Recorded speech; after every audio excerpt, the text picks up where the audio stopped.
Hello, Mishpacha, it's Courtney, America's Jewish mother, and I am here today with a book haul. I ordered some stuff online at Barnes & Noble, and I went to pick it up. So I'm clearly very excited about this, so let's get into it. Aren't too many, but enough for a haul. So the first book I got was The Plague of Doves by Louise Erdrich. Now, I've already read Tracks. I'm almost done reading Love Medicine. I also have the last report on Miracles at Little No Horse that I'm probably going to read in November or something. So I figured, yes, I need more Louise Erdrich books in my queue. And yeah, I'm pretty sure Greg had supposedly fun-raved about this, as did Sean the Book Maniac. And Lindsay, I think you own this, right? So future potential buddy read. So yeah, it just says that the unsolved murder of a farm family still haunts the white small town of Pluto, North Dakota, generations after the vengeance exacted, and the distortions of fact transform the lives of Ojibwe living on the nearby reservation. And then it says a little bit more, but I'm not going to read the whole thing.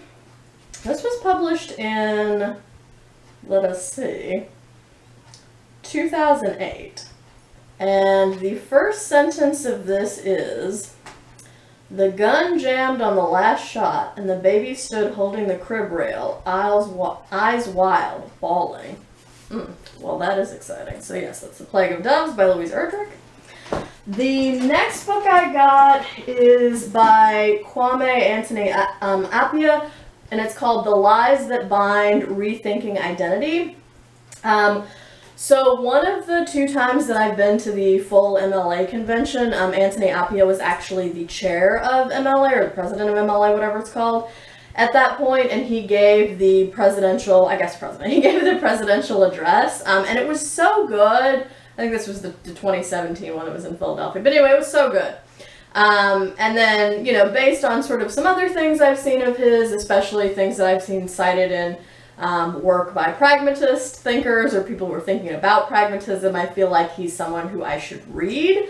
And I have two of his books on my Goodreads TBR. Neither of them are this one.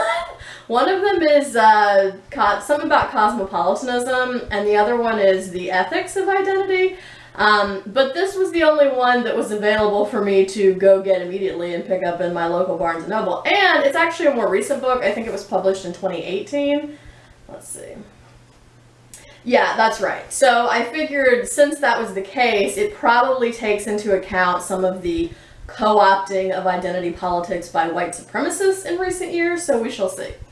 So this says, gender, religion, race, nationality, class, culture. Such affiliations give contours to our sense of self and shape our polarized world. They unite us and divide us. They can be weapons or wounds, yet the collective identities they spawn are riddled with contradictions and cratered with falsehoods. Written with clarity, elegance, and rigor, that's a quote from Viet Thanh Nguyen, Anthony Appiah's The Lies That Bind is an incandescent exploration of the nature and history of the identities that define us, etc., etc. So I'm very excited to read this, since it will be the first book of his that I've actually read. So the first sentence of this is,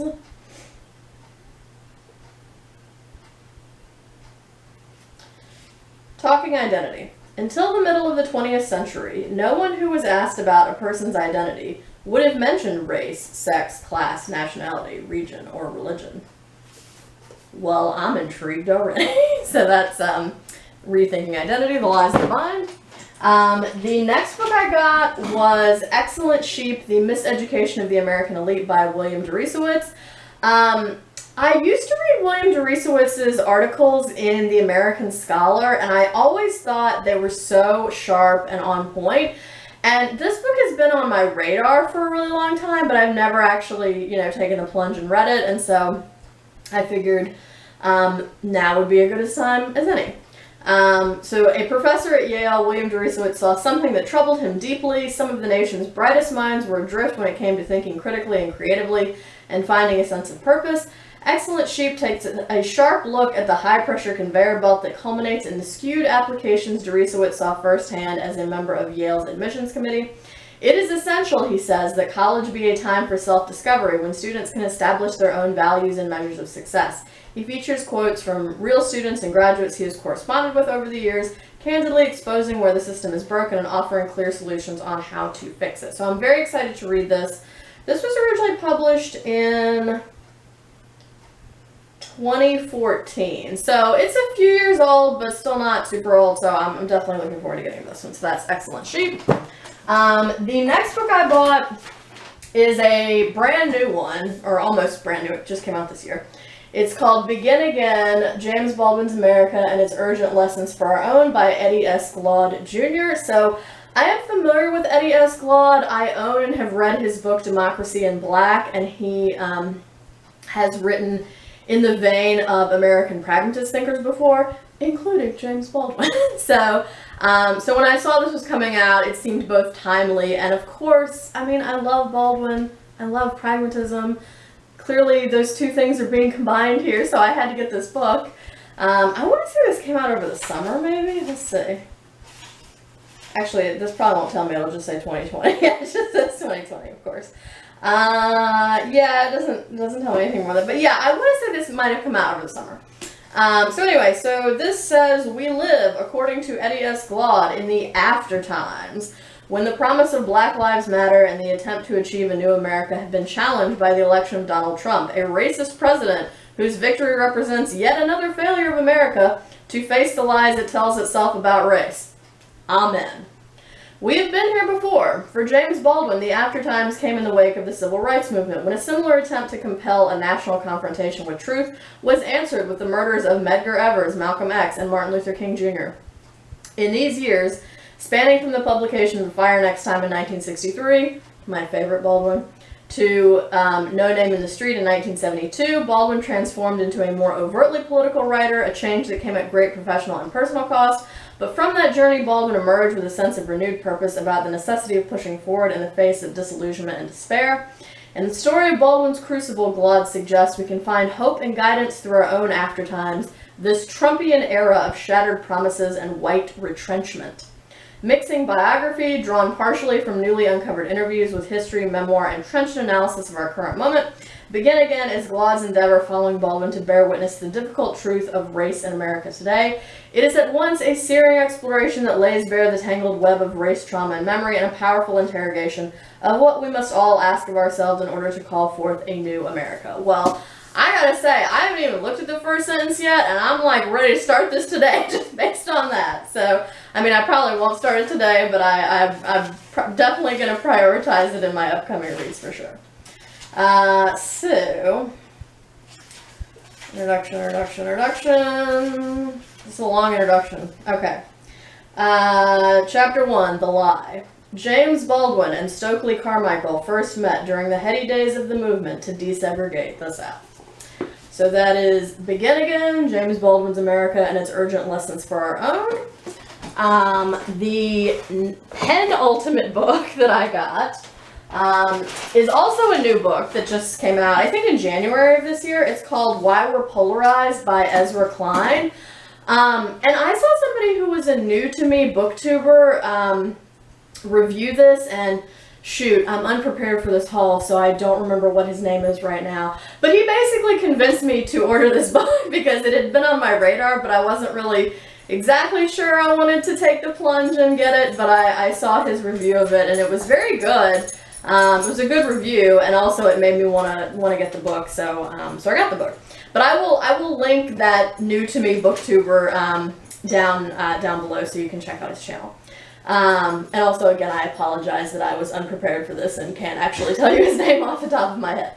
Yeah, I mean, I don't really need to read you the description for this. Like, basically, what it's about is on the cover, right? It's about why the United States is so polarized and how we got here, and I think based on the review from the booktuber that I mentioned below, Klein sort of takes as his starting point the 1950s and 60s and traces how we became so polarized today in the United States, like how that happened over time. So that's basically the premise of this. And again, like I said, I'm pretty sure this just came out this year in January. Oh, this is interesting. So I was going to read the first sentence of the first chapter, but I'm going to read the first sentence of the introduction instead. What didn't happen? I've spent Part of nearly every day since November 8th, 2016, wrestling with a single question, writes Hillary Clinton in What Happened? Why did I lose? Yeah, I think a lot of us have spent a lot of days wrestling with that question. So yeah, I'm definitely looking forward to reading this one, especially in the light of the upcoming election, which, please God, will go the way I want it to, but you know what, I'm mentally prepared for the worst, because if 2020 has taught us nothing else, it's that we should always be mentally prepared for the worst. I know that was a little sad and somber. So, on a happier note, the last book I bought is Claudia Rankine's new volume, Just Us, American Conversation, which I'm clearly the most excited about of any of these books, even though I am excited about all of them. This literally just came out like a week ago.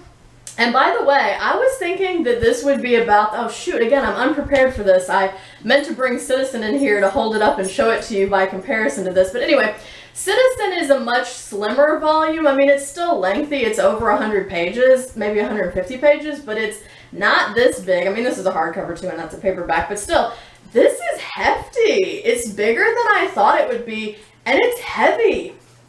So I imagine because she uses images in here, they had to be printed on that heavy, glossy paper. So, yeah, this is way longer than I thought it would be. It is, let's see.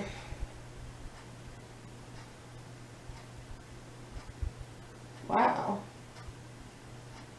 335 pages. Dang, this is like a book. And it does say on it, essay/poetry. So I imagine it will be in the vein of Citizen, only longer, and obviously take into consideration the election of Donald Trump, etc., etc. So yeah, this is blurbed on the back by Viet Thanh Nguyen and Judith Butler, so that's exciting. Let's see. In Just Us, Claudia Rankine invites us into a necessary conversation about whiteness in America. What would it take for us to breach the silence, guilt, and violence that arise from addressing whiteness for what it is? What are the consequences if we keep avoiding this conversation? What might it look like if we step into it? I learned early that being right pales next to staying in the room, Rankine writes. Oh, this is also blurbed on the inside by Robin DiAngelo. Work. Cool. Let's see if the first bit of this is short enough that I can read it to you. Okay. Yeah, I'm just gonna read the first part of the first poem that's on the first page. It's called What If?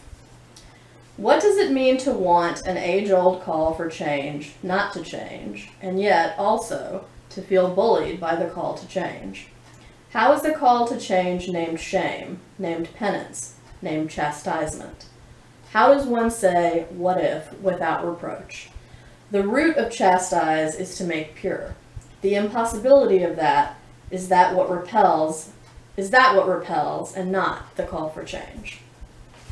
So yeah, this is exciting. I'm like flipping through this. Yep, I was right about the pictures. Look, it's got like full page images like that, so I had to use the glossy magazine paper. Blonde hair, interesting. Let's see what else we've got in here.